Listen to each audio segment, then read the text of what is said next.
عارفی وارد یک شهری میشه و در اون شهر میخواد اقامتی بگیره، مسکنی بگیره. میره در کوچه‌ای که یکی از خونه‌های اون کوچه رو انتخاب کنه و اونجا سکنا پیدا کنه. مردم و اهالی اون کوچه به این عارف میگن که در اینجا زنی هست که کردار خوبی نداره و اسم خوبی نداره و خونهش، منزلش جای مناسبی نیست. ایشون میگه که آدرس این خانم رو به من بدین، من میخوام برم و ببینم که چه خبر. میبینه یه صف طولانی مردها ایستادن در صف و منتظرن که برن با این خانم ملاقات کنن. این عارف هم در این صف میسته. وقتی نوبت به عارف میرسه مردم اون کوچه تعجب میکنن، میگن تو چرا؟ تو شیخی، تو عارفی.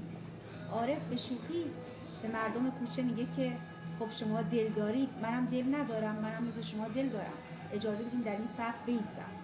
انواع تهمت‌ها و نگاه‌های بدبینانه و قضاوت‌ها نسبت به ایشون مردم پیدا میکنن و تقریبا رو برگردان میشن. وقتی نوبت مرد میرسه، مرد وارد حیات این خانم میشه و بهش میگه که من اومدم که در کنار تو باشم.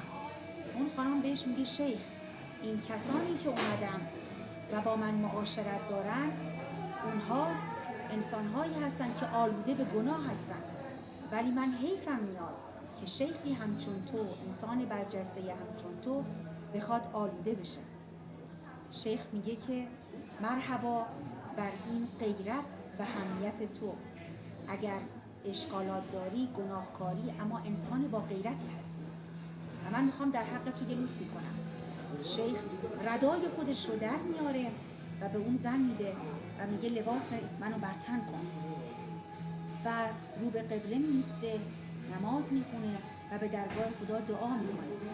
میگه خدایا من لباسش رو درست کردم، ظاهرش رو درست کردم، تو درونش رو درست کردم. زن منقلب میشه به توجهات معنوی و فیوزات معنوی اون عارف ربانی، منقلب میشه و لباسش رو برتن میکنه و یکی از زنان عارفه عصر خودش میشه و سالها به عبادت و ریاضت مشغول میشه. آنان که خاک را به نظر کیمیا کنند، آیا بود که گوشه چشمی به ما کنند؟